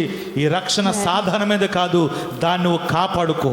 और आपके जीवन में जो उद्धार आया है वो यीशु मसीह ने शूली पे जो कार्य को किया है उसके द्वारा ही, लेकिन उनके जो आधीन होते हैं उन सब ने उस सुसमाचार को हमारे बीच तक फैलाया है.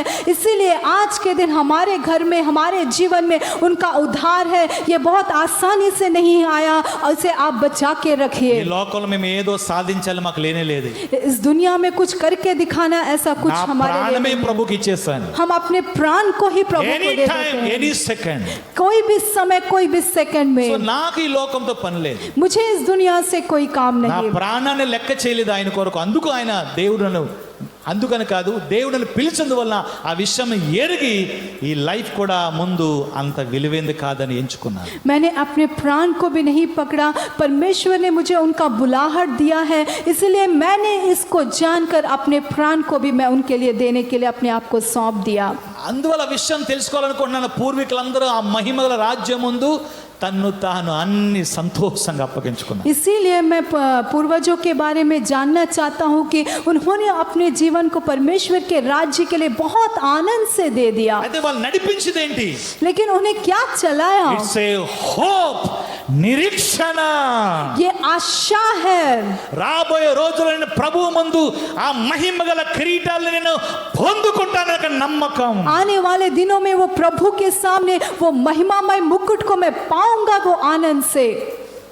మూడు విషయాలు చెప్తాను నిరీక్షణ ఒక ఎగ్జాంపుల్. आशा के लिए मैं 3 विषयों के एक एग्जाम्पल के रूप में बताऊंगा। నిరీక్షణ లేకపోవటం ఏంటో ఫస్ట్ చదువుకొని पहले हम पढ़ेंगे कि आशा नहीं है तो क्या है।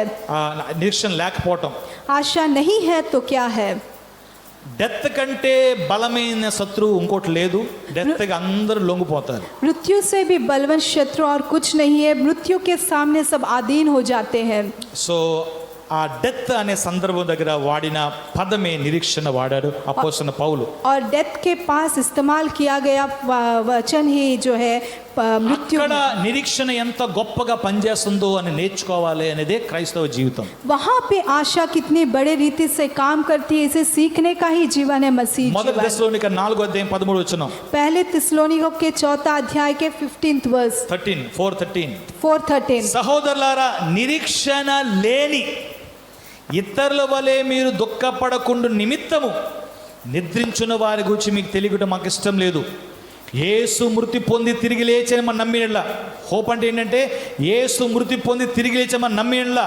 అదే ప్రకారం యేసునందు నిద్రించిన వారిని ఆయనతో కూడా దేవుడు ఆయనతో కూడా వెంటబెట్టుకొని వచ్చును. This the promise. యేసు వెంటబెట్టుకొని వస్తాడు అనేదే నమ్మకం. This is the hope. हे भाइयों, तुम नहीं चाहते कि तुम उनके विषय में जो सोते हैं अज्ञानी रहो। ऐसा ना हो कि तुम दूसरों के समान शोक करो जिन्हें आशा नहीं, क्योंकि यदि हम विश्वास करते हैं कि यीशु मरा और जी भी उठा, तो वैसे ही परमेश्वर उन्हें भी जो यीशु में सो गए हैं उसी के साथ ले आएगा। నిరీక్షణ లేని వారు విశ్వాసం లేకుండా ఏడుస్తూ ఉంటారు.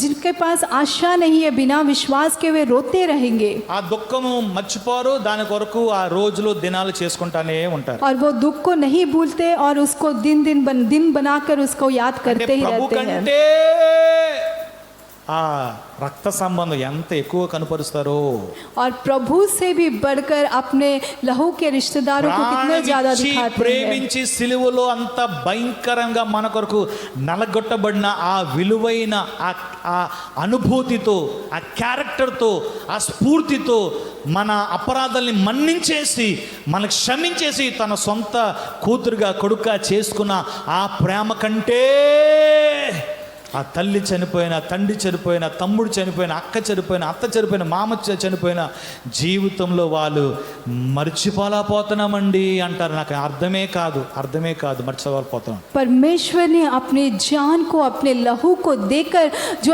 आपको कमाया है, आपको उन्होंने जीवन दिया है, तो उनसे भी बढ़कर जो है वो आपके सांस मर जाने से भाई बहन, माँ पिता या ससुर कोई भी मर जाता है तो हम भूल नहीं पा रहे, कह पाते, वो मुझे समझ में ही नहीं आता। రోజును గుర్తు చేసుకో, మంచిదే. वो दिनों को याद करिए, अच्छा है, కానీ దుఃఖపడి ఏడొద్దు. लेकिन दुख होकर रोइए मत। నీ యొక్క హోప్ని నువ్వు దుఃఖపడితే నీకు ఫెయిత్ లేదని అర్థం. अगर आपकी आशा में अगर आप दुख होंगे तो इसका मतलब है कि आप में विश्वास नहीं ఆ है। ఏడుస్తా ఉంటే బ్రతికి ఉన్నారు కదా అనే నమ్మకంతో సంతోషంగా ఉండు. वो रोने से अच्छा है कि आप मैं जिंदा हूँ, इस आनंद में आप आनंदित रहिए। హోప్ అదే. యేసు ప్రభు తిరిగి లేచారుగా నువ్వు నమ్మితే आशा यही है कि यीशु मसीह जी उठा है अगर आप विश्वास करते అదే हैं। ప్రకారం యేసునందు నిద్రించిన వారిని కూడా ఆయన వెంట పెట్టుకొని వస్తాడు అని చెప్పేశాడు కదా. तो वैसे ही परमेश्वर उन्हें भी जो यीशु में सो गए हैं उसके उसी के साथ ले आएंगे उन्होंने कह दिया। సో యేసు మృతి పొంది తిరిగి లేచేనని మనం నమ్మితే, इसीलिए यीशु मर गया और जी उठा अगर हम विश्वास करते हैं। దుఃఖపడేవారు అందరూ కూడా ఏంటి ప్రాబ్లం అంటే సువార్త దగ్గర ప్రాబ్లం. इसीलिए जो दुख उठाते हैं वहाँ पे क्या प्रॉब्लम है, सुसमाचार के वहाँ प्रॉब्लम है। యేసు తిరిగి లేచారనాక నోట్ అంటున్నారు కానీ నిజం బిలీఫ్ ఇన్సైడ్ మాత్రం లేదు మ్యాటర్. यीशु जी उठा है मुंह से तो कहते हैं लेकिन अंदर वो बात नहीं है। ఇన్సైడ్ కి మ్యాటర్ ఉంటే अगर अंदर वो बात है तो నీకు నిజమైన వాగ్దానం మీద విశ్వాసం కలుగుతుంది. आपका असली वाचा के ऊपर आपको विश्वास అదేంటంటే मिलेगा। నువ్వు ఏమి కోల్పోలేదు, वो क्या है कि आपने कुछ खोया नहीं है, నిత్యత్వాన్ని కోల్పోలేదు, अनंतता को खोया వారు नहीं है, బ్రతికే ఉన్నారు. वे जिंदे हैं। ప్రభు వస్తారు మధ్యాకాశంలో, पर मैं प्रभु आएगा मध्याकाश వారిని में, వెంట పెట్టుకొని తీసుకొస్తారు. उनको साथ लेकर आएगा। ఎవరు చెప్పారు ఈ మాట? कौन किसने कहा ये बातों को? గాలుడు చెప్పాడా? क्या दाऊद ने कहा? గాలుడు హవా हवा हवा खाने जीनियस वाले ने చెప్పిందా? कहा? या जीनियस ने మీ कहा? మేనత చెప్పిందా? क्या आपके मैडम ने कहा? ఎవరైనా ప్రిన్సిపల్ చెప్పారా? कोई प्रिंसिपल నీ ने कहा? బాస్ చెప్పాడా? आपके बॉस ने कहा? మన ప్రైమ్ మినిస్టర్ చెప్పారా? हमारे प्राइम मिनिस्टर ने ఎవరు कहा? చెప్పారు ఈ మాట? किसने कहा? ఎవరైతే నిన్ను ప్రేమించి నిన్ను నరకంలో తప్పించాలని నిత్యత్వం కలిగించాలని తన ప్రాణాన్ని అర్పించాడో ఆయన తిరిగి లేచిన ఆయనతో ప్రామిస్ చేస్తున్నాడు. जिन्होंने आपको जो है अनंतता देने के लिए, आपको नरक से बचाने के लिए अपने ही आपको उन्होंने अर्पण कर दिया है, वो आपको वाचा कर వాళ్ళని रहे వెంట हैं। పెట్టుకొని వస్తాను, उनको मैं साथ लेकर నేను आऊंगा, కూడా తీసుకొస్తాను, मैं अपने साथ उन्हें लेके आऊंगा। నా మీద నిరీక్షణతో ఎదురు చూడు. केवल मेरे ऊपर आशा के साथ इंतजार कर। సో ఏమర్థమైంది నిరీక్షణలో? ये आशा में आपको क्या समझ में आया? దేవుని సమయం వరకు ఎదురు చూడటం అనేది దాగి ఉంది. परमेश्वर के समय तक इंतजार करना उसमें छिपा हुआ है। ఎరికోలో ఒక వ్యక్తి గుడ్డివాడు, పుట్టి గుడ్డివాడు అక్కడ కూర్చున్నాడు. एरिहो में एक व्यक्ति जो है पैदाइश अंधा था, वहाँ बैठा हुआ యేసు था। అటు నుంచి వెళ్ళిపోతా ఉన్నాడు. यीशु वहाँ से जा रहे थे। ఏంటి శబ్దం, ఏంటి గోల, ఏంటి? क्या ये आवाज क्या है, ये शोर क्या है? ప్రభు వెళ్తా ఉన్నాడు. प्रभु जा रहे हैं చూడండి, ప్రభు వెళ్తారని విన్నాడు. और उसने सुना कि प्रभु ఎంతో जा रहे కాలానికి हैं। నిరీక్షించాడు. बहुत काल से जो है वो इंतजार आशा ప్రభు रख रहा వస్తాడు, था। ప్రభు వస్తాడు, प्रभु आएगा, ప్రభు प्रभु వస్తాడు, आएगा, ప్రభు వస్తాడు. प्रभु ఆయన आएगा। వస్తే నాకు బాగుపడతాది, और अगर वो ఆయన आएंगे వస్తే तो मैं కళ్ళు चंगे हो వస్తాయి, जाऊं, मेरा आँख ఆయన खुल వస్తే जाएगा, దీవించబడతాను. मैं आशीष It's a पाऊंगा। hope. ये आशा है, नमकम। ये विश्वास है। ఎప్పుడు నమ్మకం? कब विश्वास? కళ్ళు లేనప్పుడు. आँख जब नहीं थे। సో హోప్ ఎప్పుడు పనిచేస్తుంది? आशा कब काम करता है? నీ దగ్గర లేనప్పుడు, आपके पास जब नहीं है, నువ్వు కోల్పోయినప్పుడు, जब आपने खो दिया, నువ్వు బాధలో ఉన్నప్పుడు, आप जब दुख में है, నువ్వు కష్టంలో ఉన్నప్పుడు, आप तकलीफ में है, నీ ఫీలింగ్స్ లో నేను ఎవరో అర్థం చేసుకోవట్లేదు నాకు ఊరికే వస్తాయి చూడండి అనవసరమైన తలంపులు. అలాంటి టైంలో आपको कोई समझ नहीं रहा, ऐसी जब सोचें आती हैं उस समय पर దేవుడే విడిచిపెట్టేశారని ఊరికే ఫీలింగ్స్ వస్తూ ఉంటాయి. परमेश्वर ने ही मुझे छोड़ दिया, ऐसी जब फीलिंग्स बेकार में आती అది నిజం కాదు. रहती है। ये सच नहीं ఆ है। క్లిష్టమైన టైంలో वो उनके समय నీ में లోపల ఏం తిరుగుతూ ఉండాలి? वो क्या अंदर आपका क्या होते ఓ रहेगा? నా టైం వస్తుంది, मेरा समय నా ప్రభు आएगा, వస్తాడు, मेरा प्रभु నా आएगा, టైం వస్తుంది, मेरा समय నా ప్రభు आएगा, వస్తాడు, मेरा प्रभु నా కళ్ళు आएगा, తిరిగి వస్తాయి. मेरे कल सपने वापस టైం आएंगे, వచ్చేసింది, టైం వచ్చేసింది. समय आ गया। ఎవరు వచ్చారండి? कौन आया? యేసు ప్రభు. यीशु मसीह। పర్లేదు వెళ్ళిపోనివ్వండి. ठीक है, उन्हें जाने अन्नाडा? दीजिए। क्या उसने ऐसा No. कहा? नहीं। నీవు హోప్ లో ఉంటే अगर आप आशा में నీ रहेंगे, ఫెయిత్ యాక్టివ్ గా ఉంటది, అంటే అందులో జీవం ఉంటది. आपका विश्वास एक्टिव रहेगा, इसका मतलब उसमें जीवन रहेगा। నీ టైం వచ్చేస్తే నువ్వు సోమర్లాగా ఉండవు. अगर आपका टाइम आ जाएगा, आप आलसी नहीं रहेंगे। హల్లెలూయా. हालेलुया। నీ టైం వచ్చేస్తే आपका समय आ जाएगा నువ్వు तो ఏది నీ నుంచి పోగొట్టుకోవు. आप कुछ भी नहीं खोएंगे। నీ దగ్గరికి నీకు టైం వస్తుంది. आपके समय आपके पास आएगा। ప్రసంగి 9:11 మనం చదువుకున్న పోయిన వారంలో सबोपदेशक के 9:11 को हमने पिछले हफ्ते से पढ़ा। ఇల్లు ఓపెనింగ్ చదువుకున్నాం. घर के ओपनिंग में पढ़ा। ఆ తెలుగు మాట से రైట్ ఇంటర్ప్రెట్ కాదు అది. उस तेलुगु बात जो है उसमें ठीक तरह से अनुवाद नहीं किया गया। అదృష్టము కాలవశము అని రాయబడ్డది. वहाँ पे भाग्य और काल का वश लिखा गया అదృష్టం है కాదు, ఇట్స్ ఏ ఛాన్స్, ఇదే అవకాశము అని ఇంటర్ప్రెట్ చేశారు ఇంగ్లీష్ బైబిల్లో. और वहाँ पे जो है भाग्य नहीं लेकिन वो मौका है, चांस है। డెఫినెట్లీ నీకు ఒక అవకాశం వస్తది. निश्चित रूप से आपको एक मौका मिलेगा। అది అదృష్టం కాదు. అదృష్టం అంటే దురదృష్టము, ఈ లక్కీ ఇలాంటి ఇదంటే లోకానికి నమ్మికలై. ये दुनिया का विश्वास है कि मेरा भाग्य है, ये नहीं है। లక్కీ స్టోన్ వేసుకుంటారు కదండి చాలా మంది, కోటీశ్వరులు అయిపోతారంట లక్కీ స్టోన్. ఆడు ఉన్నది కూడా పోతుంది అటు వేసుకుంటే.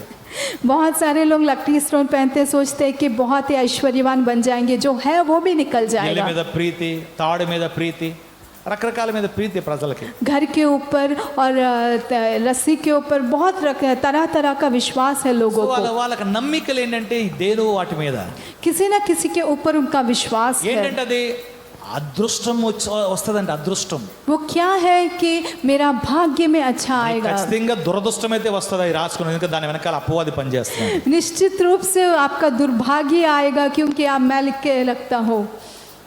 ఈ రోజుల్లో ఎలాంటి పరిస్థితులు అంటే కన్న పిల్లల్ని కూడా చంపేస్తున్నారు. ఇవన్నీ ఏంటంటే ఫూలిష్నెస్ అన్నమాట.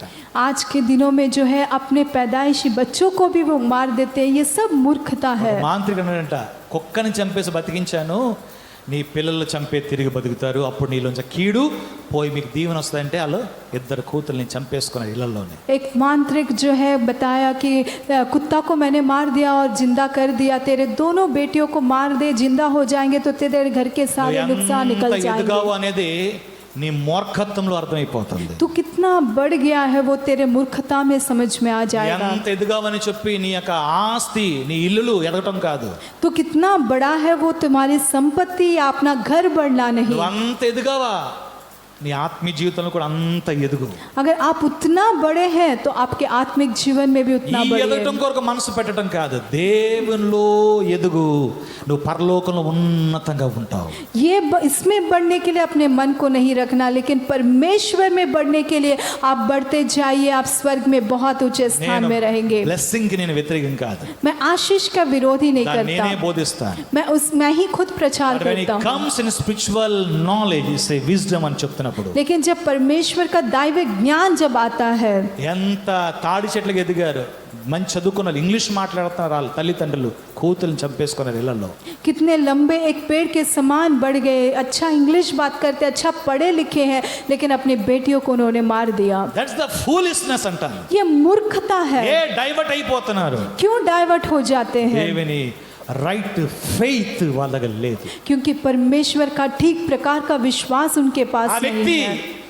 విన్నాడు ప్రభు వచ్చాడని చెప్పి, उसने सुना कि प्रभु आया है, దావీదు కుమారుడా నన్ను కరుణించు అని కేకలేశాడు. और वो चिल्ला रहा है कि दाऊद का पुत्र मुझ पर दया कर। ఆగు ఆగు అని చెప్పి వాడిని అడ్డుపరిచారు. और बहुत लोगों ने उसे रोका कि चुप रहे, चुप रहे। నీ టైం వచ్చేస్తే నువ్వు మౌనంగా ఉండకూడదు. आपका समय अगर आ जाता है तो आपको चुप नहीं रहना है, అది నీ టైమింగ్, అది वो आपका समय है। దేవుడిని అద్భుతం చేసే సమయం అది. परमेश्वर आपके लिए अद्भुत करने నీవు वाला అక్కడ మౌనంగా समय, ఉండకూడదు. वहाँ आपको मौन नहीं ఆయన మీద रहना ఫోకస్ है, కలిగి ఉండాలి. वहाँ पे आपको फोकस ఆయనని रखना నమ్మాలి. है, उन पर विश्वास ఆయన रखना కేకలు వేయాలి. है, उन पर विश्वास रखना है। చాలా మంది అడ్డుపరుస్తారు. बहुत लोग रोकेंगे, ఎంతకాలం శ్రమ పడ్డావు, इतने साल तो श्रम हुआ, तकलीफ उठाया, నిరీక్షణ కలిగి ఉన్నావు, आशा को पाए हुआ था, ప్రభు వెళ్ళిపోతున్నాడు. प्रभु जा रहे हैं।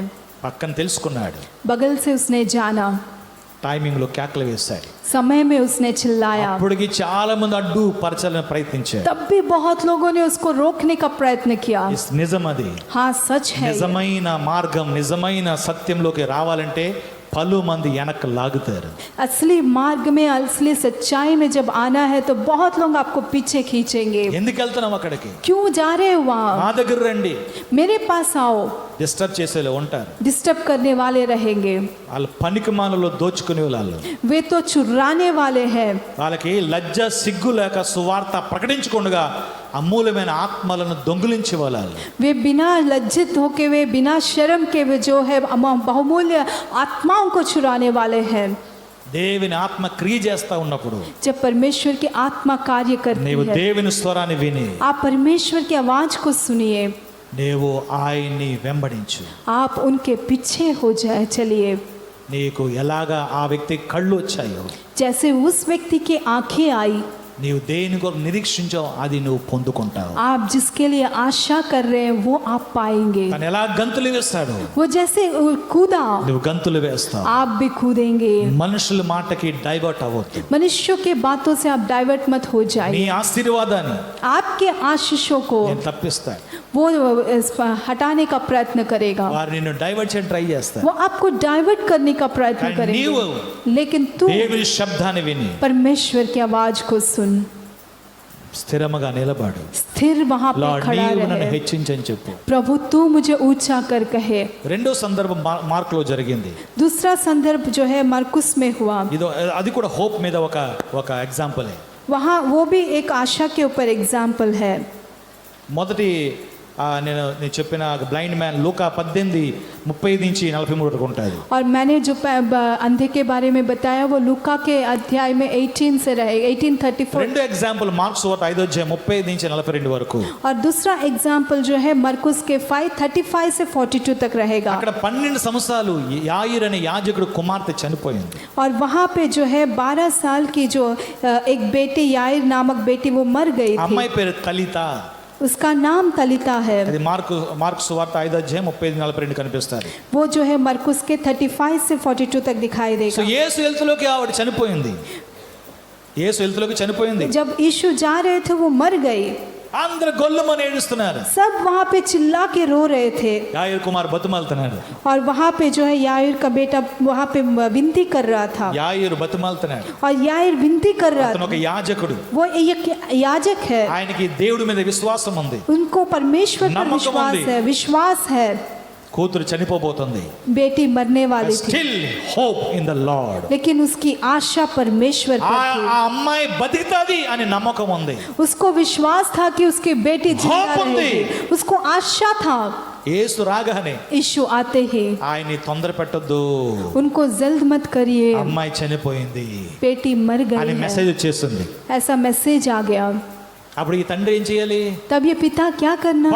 పరుగు యేసు ప్రభుని విడిచిపెట్టే ప్రభు మీరు రావక్కర్లేదు, నేను పెట్టి గిట్టి చూసుకొని నేను పాతి పెట్టాలని చెప్పి పరుగు వెళ్ళి ఆ కార్యక్రమం చూసుకోవాలి. और भागते हुए जाकर प्रभु आपको आने की जरूरत नहीं है, मैं ही जो है इस सारे कार्यक्रम को देखूंगा करके कहना और उसके काम में ప్రభు बजाना. రావాలి అని కోరుకున్నాడు. लेकिन वो चाहा कि प्रभु అంటే మీ आए. జీవితంలో కొన్ని విషయాలు ఈవెన్ డెడ్ లాగా అంటే మృతమైన పరిస్థితిలో ఉన్నాను సరే, इसका मतलब है कि आपके जीवन में कुछ ऐसी परिस्थितियां डेडलाइन की परिस्थिति में होने पर भी యేసు వస్తే పరిస్థితులు మారతాయి అనే నమ్మకం నీలో ఉంటే, अगर यीशु आने से मेरी परिस्थितियां बदल जाएगी ऐसा विश्वास आपके अंदर है तो అప్పటి వరకు నువ్వు ఓపికతో కనిపెట్టుకోవాలి. तब तक आप बहुत सहन से इंतजार करिए. అంతేగాని గివప్ అయిపోదు, అప్పగించేసుకోదు.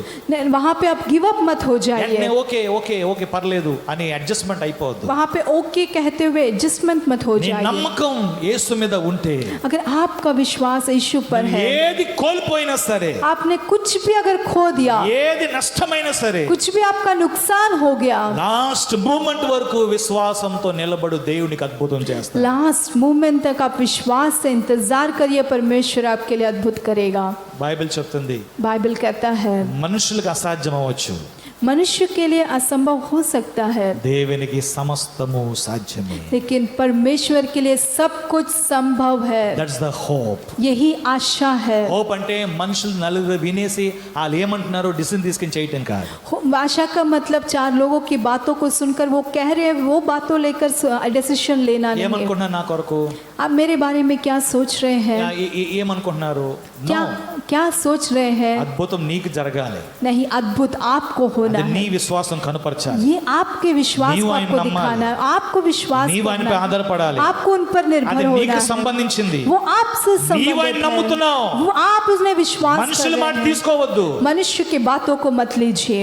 మనుషుల మాట విని డైవర్ట్ అయిపోవద్దు. मनुष्यों की बातों को सुनकर डाइवर्ट मत हो जाइए. వాళ్ళకి విశ్వాసం లేవు, అవిశ్వాసం మాటలు మాట్లాడతారు. उनको विश्वास नहीं है, वे अविश्वासी बातें నీవు करते ఆ हैं. మాటలు విని డైవర్ట్ వెళ్ళిపోతే నువ్వు కూడా వాళ్ళకిలాగా అవిశ్వాసుల లెక్కల్లోనే ఉంటావు. अगर आप वो बातें को सुनकर आप डाइवर्ट हो जाएंगे तो आप भी उन्हीं की तरह अविश्वासियों की लेखा में रहेंगे। యాయీరు ఆ మాటలు పట్టించుకోలేదు. याईर ने उस बातों को नहीं पकड़ा। యేసు లోపలికి వచ్చాడు గదిలోకి. यीशु अंदर आया उस कमरे అప్పటికి में, అందరూ గొల్లుమని ఏడుస్తున్నారు. तब भी सब बहुत चिल्ला के रो रहे थे। ఏడ్చే వాళ్ళని వెళ్ళగొట్టాడు బయటికి.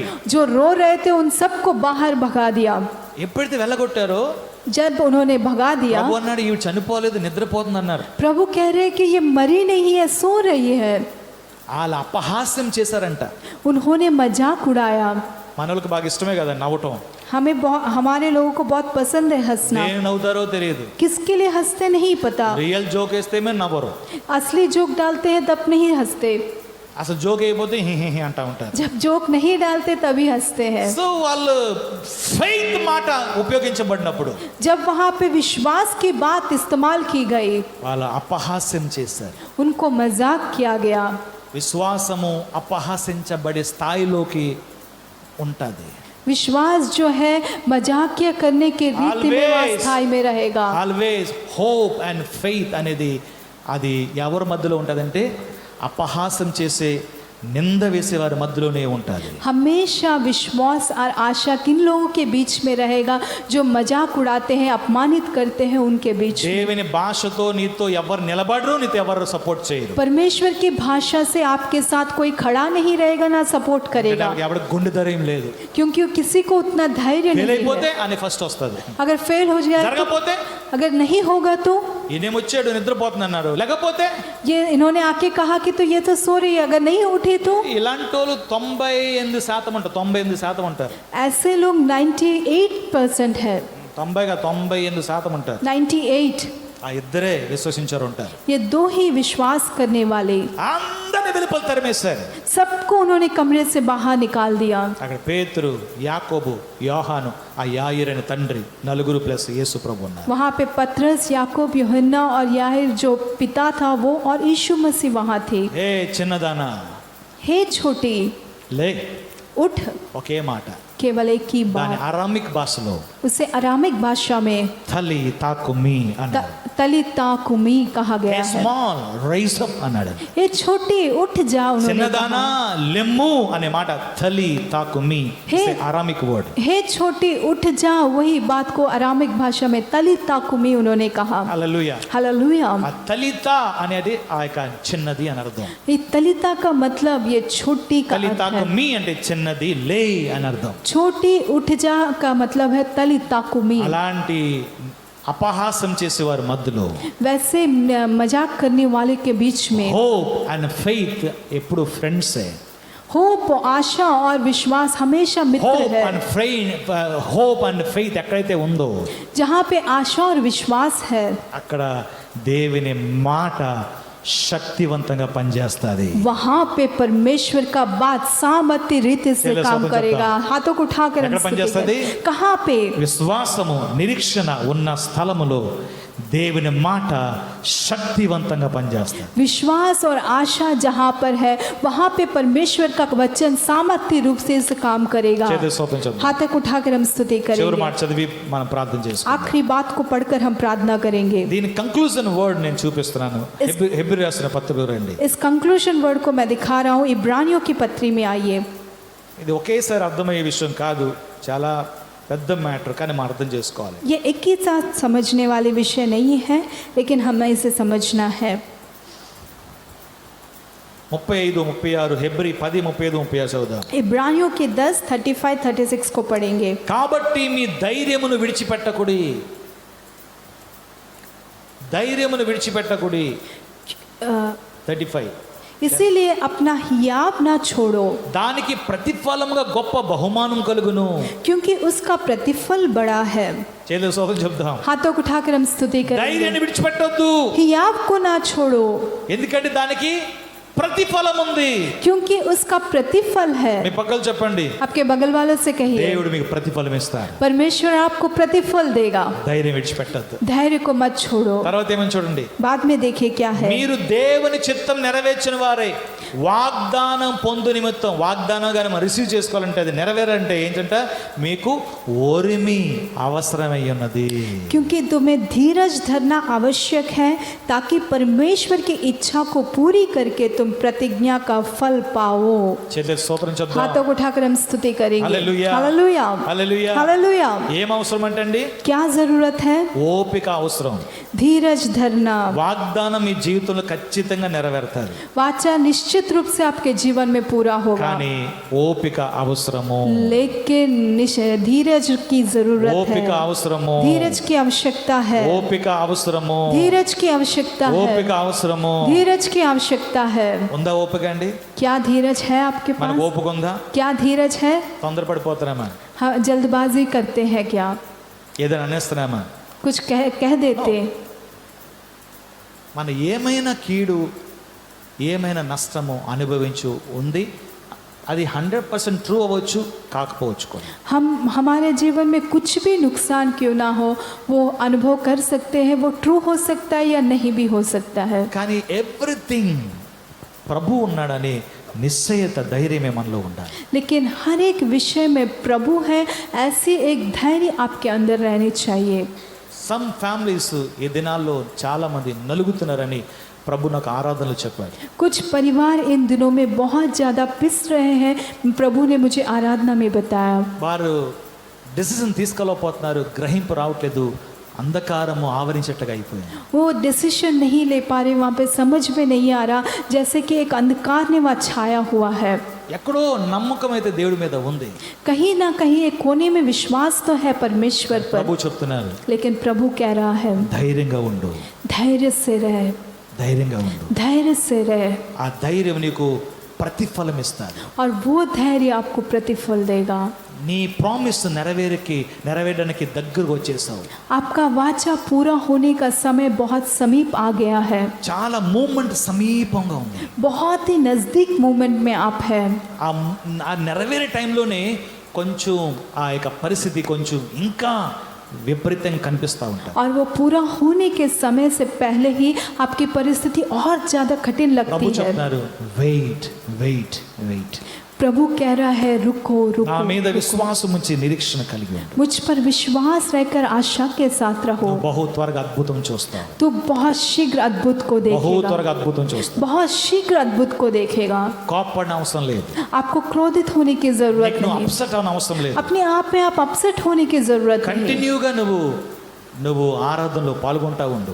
लगातार आप आराधना में भाग लेते దాన్ని रहिए, మానుకోవడానికి ఇష్టపడొద్దు. उसे आप जो है नहीं आने के लिए ऐसा मत करिए। చాలా మంది మానుకొని దేవుని హృదయాన్ని దుఃఖపరిచారని బైబిల్ చెప్తుంది. बहुत लोग जो है नहीं आते और परमेश्वर के हृदय को दुख करते हैं, बाइबल कह रहा है। 39 చెప్తుంది, 38 చెప్తుంది, నా ఎదుట నీతిమంతుడైన వాడు విశ్వాసం మూలంగా జీవించును, అతడు వెనుక తీసేలా అతని యందు నా ఆత్మకు సంతోషం ఉండదు.